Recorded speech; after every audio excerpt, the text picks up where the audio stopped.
Welcome to today's market report. European stock markets are seen opening largely lower on Wednesday amid caution ahead of the Fed Reserve's last policy-setting meeting of the year. DAX futures traded 0.% lower, FTSE 100 fell 0.3%, CAC 40 rose 0.4%. UK and the European Union continue to race against the clock to try and reach a post-Brexit trade deal.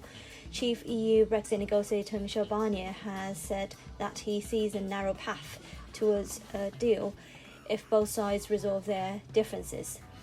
The two sides will have only days to ratify any trade agreement, even if they manage to reach one this week.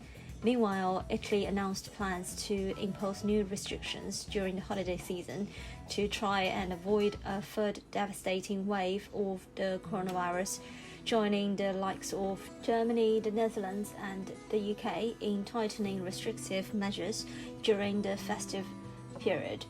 That said, some investors were optimistic about the market's long-term prospects. The US moved closer to authorising the emergency use of Moderna's COVID-19 vaccine, adding another strain to that particular bowl, while its lawmakers continue to discuss the possibility of another stimulus package to help support the economy during this surge in COVID-19 cases. Additionally, the Fed concludes its final policy-setting meeting of the year later on Wednesday, faced with an economy slowing as the coronavirus outbreak worsens. The central bank has to consider whether to alter its asset purchase program to provide more support for growth. In corporate news, Alstom will be in focus after the French manufacturer of railway stock said late Tuesday that it has won a contract for a third metro line in the south of France for a value of up to 713 million euros. The main data release in Europe will be the Flash Purchasing Managers Index data for the Eurozone for December. Oil prices slipped back on Wednesday following a surprise increase in US inventories, putting the focus back on the impact on demand given the tighter lockdowns caused by the surge in COVID-19 cases. Crude stocks grew by almost 2 million barrels in the week to December the 11th, traded 0.4% lower at $47.45 per barrel. Brent fell 0.4% to $50.56 per barrel. Gold futures rose 0.2% to $1,859.80 per ounce. On the FX front, GBP USD nears the September and current December highs, which were made at 134.83 and 135.40. A drop below the 2020 trend line at 131.42 would negate upside pressure and target 128.55 November low, as well as the 200-day moving average at 127.59.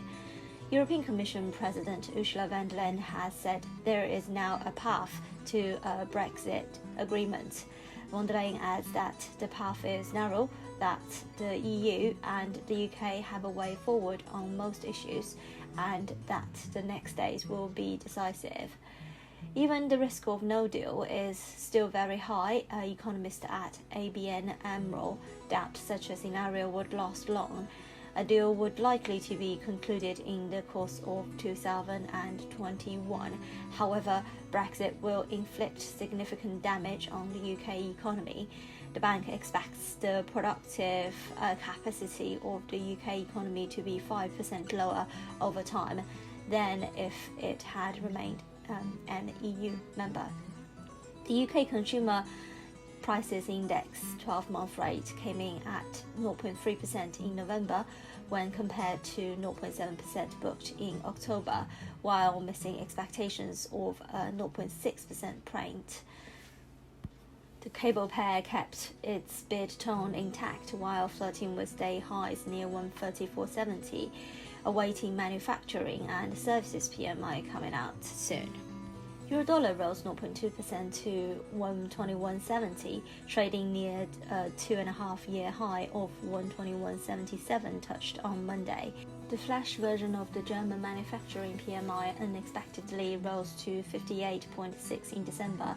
The reading was well above consensus estimates, pointing to fall to 56.4 from 57.8 recorded in the previous month. Meanwhile, the gauge for the services sector also surpassed market expectations, but remained in the contraction territory, coming in at a 2-month high level of 47.7 for December.